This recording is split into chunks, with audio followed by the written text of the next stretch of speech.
di zaman dahulu di tanah Tuban, Jawa Timur.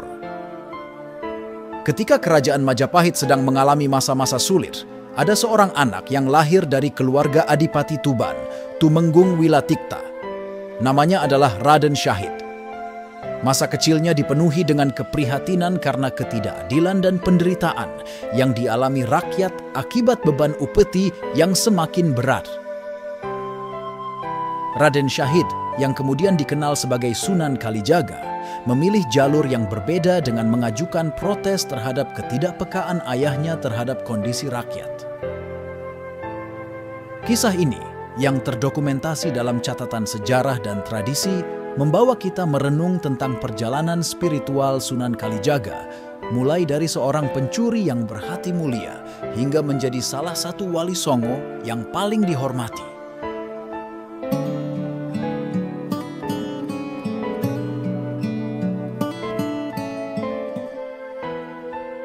Di tengah kegelapan masa ketika kerajaan Majapahit merosot, Tuban, sebuah wilayah di Jawa Timur, terperangkap dalam cengkeraman kekeringan dan penderitaan masyarakatnya yang diperberat oleh beban upeti yang terus meningkat.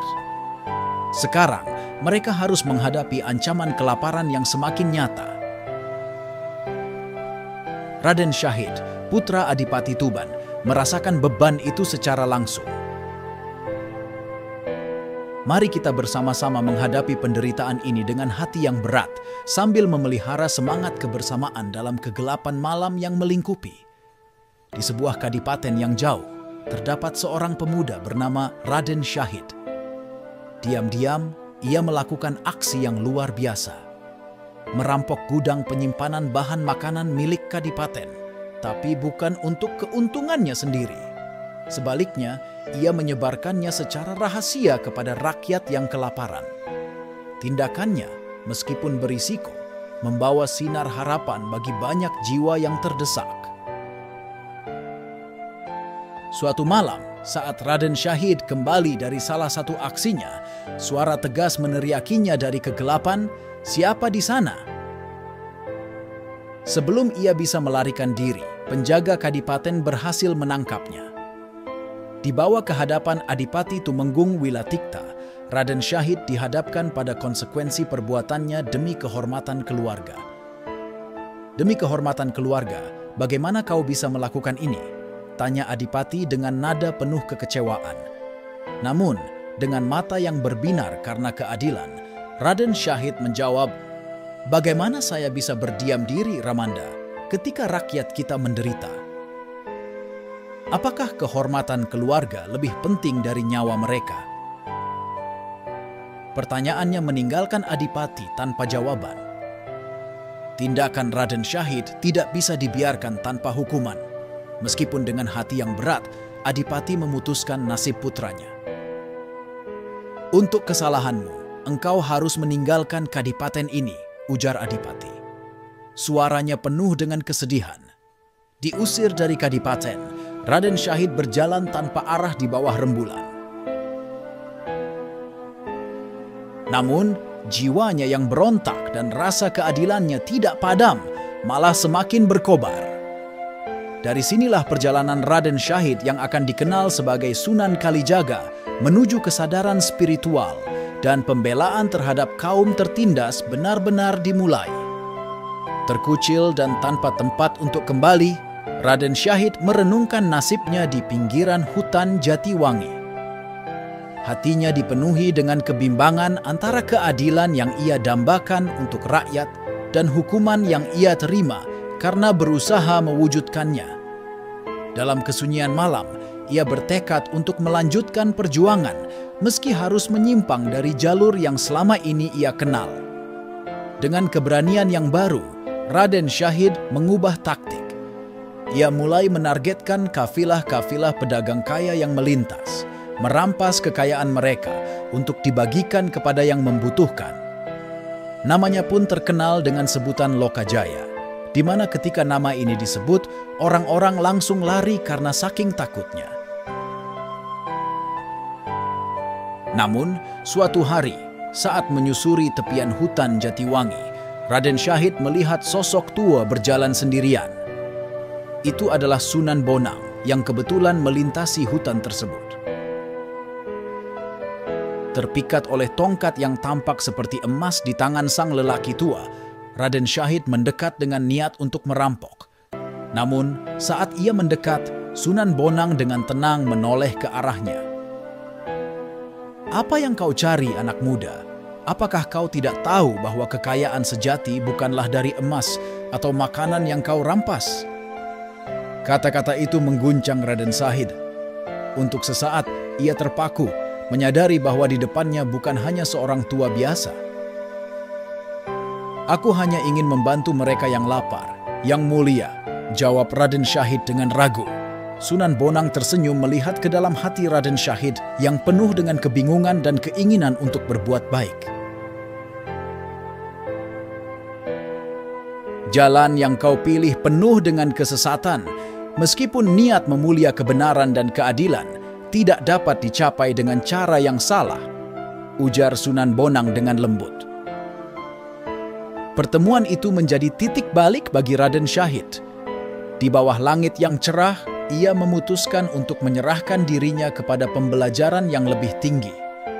Sunan Bonang dalam kebijaksanaannya menyadari betapa pentingnya pendekatan yang lembut dan bertahap dalam mengenalkan ajaran Islam kepada Raden Syahid. Raden Syahid menyadari bahwa menyuruh seseorang seperti dia untuk langsung melaksanakan ritual-ritual agama mungkin akan menimbulkan penolakan. Sunan Bonang, dengan pemahaman mendalamnya tentang spiritualitas, tahu bahwa dakwah tidak sekadar tentang memberi perintah dan menunggu reaksi. Baginya, yang terpenting adalah memastikan bahwa orang yang diajar benar-benar memahami dan menerima ajarannya dengan cinta. Bagi Sunan Bonang, melaksanakan ritual Islam tanpa pemahaman dan cinta hanya akan membuat hidup terasa berat dan formalitas belaka. Terutama di tengah masyarakat Jawa yang masih asing dengan praktik-praktik seperti sholat 5 waktu atau puasa Ramadan. Oleh karena itu, Sunan Bonang memilih pendekatan yang berbeda. Ia memulai dengan mengajarkan esensi spiritualitas sebelum formalitas. Metodenya yang unik menjadi ciri khas dakwah Wali Songo dalam menyebarkan Islam di tanah Jawa.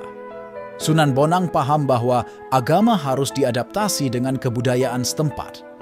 Ia tidak membawa Raden Syahid ke masjid untuk mengajarkan sholat, melainkan membimbingnya ke tepi sungai yang tenang. Di tepi sungai itu, dalam kedamaian alam, Sunan Bonang memberikan pelajaran pertama. Dengan simbolisme yang kuat, ia menancapkan tongkatnya ke tanah. "Duduklah di sini dan tunggulah aku kembali," ujarnya dengan suara yang penuh otoritas namun juga penuh kelembutan.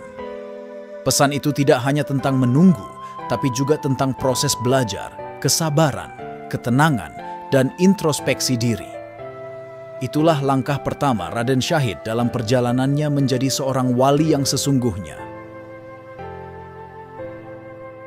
Raden Syahid duduk di tepi sungai, merasakan angin sepoi-sepoi dan mendengar gemericik air yang menenangkan. Meskipun ia bingung dengan arahan yang diberikan, ada kedamaian yang aneh yang menyelimuti dirinya. Dengan patuh, ia bersila menghadap air yang berkilauan, menunggu tanpa mengetahui kapan akhirnya akan tiba. "Saya merasa sedang menunggu sesuatu, tapi tidak tahu apa yang harus saya lakukan," gumam Raden Syahid dengan suara yang mencerminkan kerinduan akan petunjuk. Sunan Bonang tersenyum lembut. Kebenaran akan menghampiri mereka yang bersabar dan membuka hati mereka. Jadi, tunggulah dengan kesabaran dan pelajarilah dari keindahan alam di sekitarmu. Waktu akan menjadi guru dan alam akan menjadi sahabatmu. Raden Syahid mengangguk, merenungkan kata-kata bijak itu. "Tapi bagaimana saya bisa tahu bahwa saya sedang berada di jalur yang benar?" tanyanya lagi.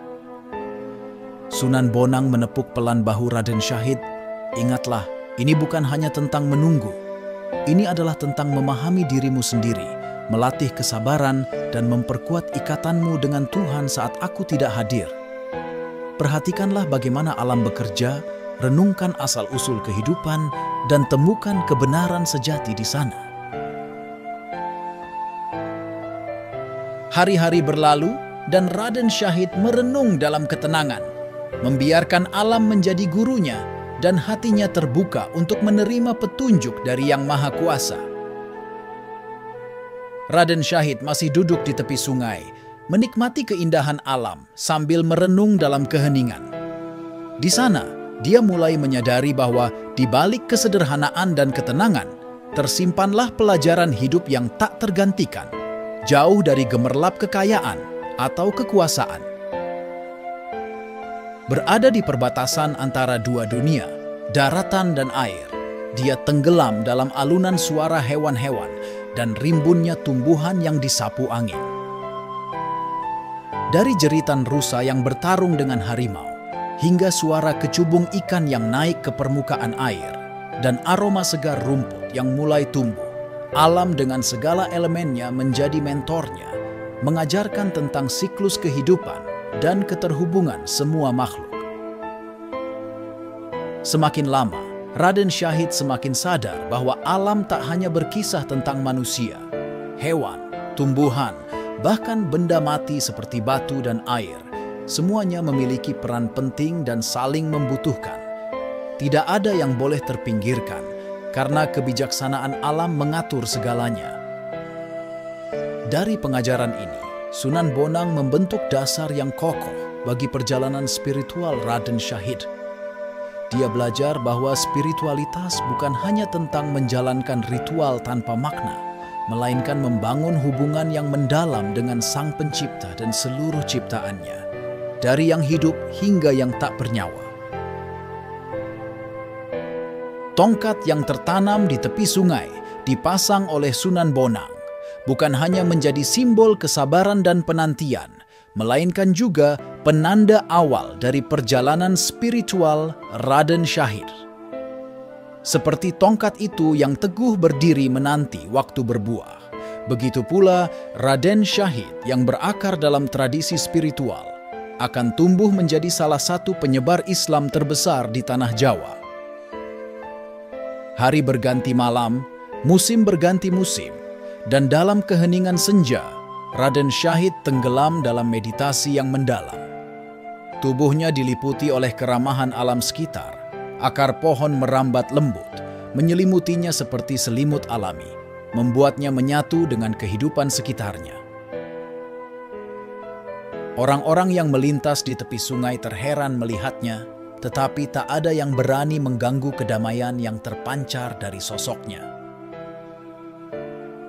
Di sisinya, tongkat yang dulu ditanamkan oleh Sunan Bonang berdiri kokoh, menjadi penjaga setia atas meditasinya, tak tergoyahkan oleh siapapun, melambangkan keteguhan dan kepatuhan spiritualnya.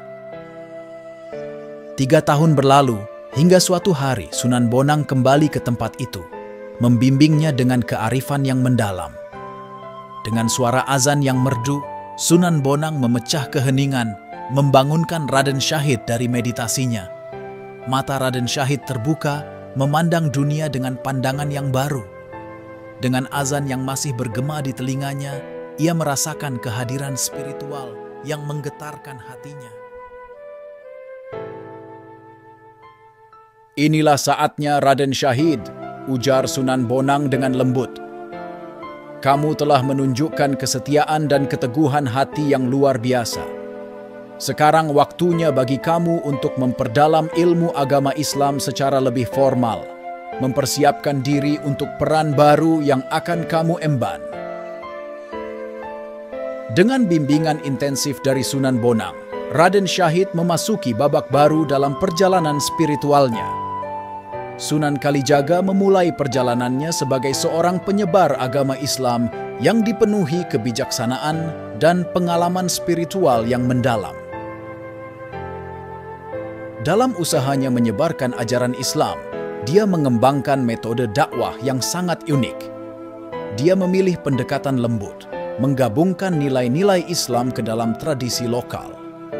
Pendekatan ini membuat pesannya diterima dengan lebih mudah oleh masyarakat, membuka hati mereka tanpa merasa terpaksa atau terbebani. Dalam salah satu perjalanannya, Sunan Kalijaga menghidupkan syair-syair dakwah yang merdu. Lirik-liriknya yang penuh makna tidak hanya indah didengar, tetapi juga mengandung pesan mendalam tentang kehidupan, keimanan, dan kebijaksanaan.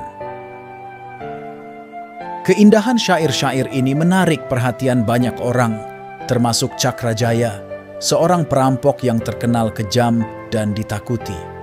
Cakrajaya yang tadinya berniat mencari mangsa di daerah tersebut menjadi terpaku mendengarkan syair yang dinyanyikan Sunan Kalijaga. Keindahan syair tersebut menyentuh sesuatu di dalam hatinya yang selama ini terkubur oleh kehidupan penuh kekerasan yang dijalani. Setelah pertemuan itu, Cakrajaya mendekati Sunan Kalijaga, mengungkapkan kekagumannya terhadap syair-syair tersebut dan keinginannya untuk mengenal lebih jauh tentang ajaran yang disampaikan. Sunan Kalijaga melihat potensi perubahan dalam diri Cakrajaya, menyambutnya dengan hangat. Jalan menuju kebenaran memang panjang dan memerlukan kesabaran serta keikhlasan, kata Sunan Kalijaga kepada Cakrajaya. Jika engkau benar-benar ingin mengubah hidupmu, pertama-tama engkau harus bersedia untuk bertapa, merenungkan setiap perbuatanmu, dan memohon ampun kepada Allah atas segala dosa. Terkesan dengan kebijaksanaan dan kedamaian yang ditawarkan Sunan Kalijaga, Cakrajaya memutuskan untuk mengikuti jejaknya. Ini adalah awal dari perjalanan yang panjang menuju penemuan kebenaran dan penerimaan hidayah bagi Cakrajaya. Cakrajaya, yang dikenal sebagai Lokajaya, seorang yang dihormati di kalangan perampok, telah menemukan panggilan spiritualnya dengan bimbingan bijaksana Sunan Kalijaga. Dalam perjalanan spiritualnya, Cakrajaya menarik diri ke dalam hutan untuk bertapa, mencari kebijaksanaan, dan mencari jalan kembali ke kebenaran. Selama 44 tahun, legenda tumbuh tentang Cakrajaya yang mengasingkan diri dalam hutan, didorong oleh tekad untuk menemukan kedamaian sejati. Dengan bimbingan Sunan Kalijaga, ia menjadi cahaya yang memancar dalam kesunyian hutan, menginspirasi banyak orang dengan pendekatan penuh kasihnya terhadap kehidupan dan agama. Namun, ketika saatnya tiba untuk kembali ke masyarakat, hutan tempat Cakrajaya bertapa telah tumbuh sangat lebat, menyulitkan upaya pencarian. Dengan hati yang berat, Sunan Kalijaga memutuskan untuk menggunakan cara yang tidak konvensional, membakar hutan dengan doa dan niat suci, agar api hanya membersihkan jalan tanpa merusak kehidupan di dalamnya. Ketika api mereda, ajaibnya, Cakrajaya ditemukan tidak terluka, tengah tenggelam dalam meditasi yang dalam. Keberadaannya yang tak terluka menjadi bukti kuat akan perlindungan dan kekuatan iman yang mendalam. Dengan hati penuh syukur, Sunan Kalijaga mendekati muridnya, membangunkannya dari meditasinya. Cakrajaya, yang kini telah mencapai pencerahan spiritual yang tinggi, menyambut gurunya dengan rasa hormat yang mendalam. Sunan Kalijaga kemudian melanjutkan dengan mengajarkan ilmu agama Islam kepadanya, membantu memperdalam pemahamannya tentang kehidupan keimanan dan bagaimana menerapkannya dalam kehidupan sehari-hari. Setelah pembelajaran selesai, Sunan Kalijaga memberikan tugas terakhir kepada Cakrajaya, menggunakan ilmu dan kebijaksanaan yang diperolehnya untuk melayani umat. Dengan penuh semangat, Cakrajaya siap meneruskan warisan spiritualnya untuk kebaikan semua. Aku berharap kamu membangun sebuah desa di atas tanah ini, tempat di mana kamu telah menemukan kedamaian dan inspirasi. Desa ini akan menjadi lambang harapan, tempat orang-orang belajar dan hidup dalam keharmonisan. Cakrajaya dengan semangat yang baru menerima tugas tersebut, dibantu oleh masyarakat sekitar dan murid-murid Sunan Kalijaga. Bersama-sama, mereka membangun Desa Geseng, sebuah nama yang mengingatkan pada perjalanan mereka yang berapi-api. Geseng yang berarti terbakar, adalah simbol dari pembersihan dan awal yang baru. Desa Geseng berkembang menjadi komunitas yang kokoh, di mana nilai-nilai Islam diterapkan dalam kehidupan sehari-hari. Ini adalah saksi atas kekuatan iman dan keajaiban yang ada di antara mereka. Terima kasih atas perhatiannya hari ini. Semoga kita semua selalu dalam lindungannya. Wassalamualaikum warahmatullahi wabarakatuh. Dan jangan lupa untuk like dan subscribe agar mendapatkan berkah yang berlimpah.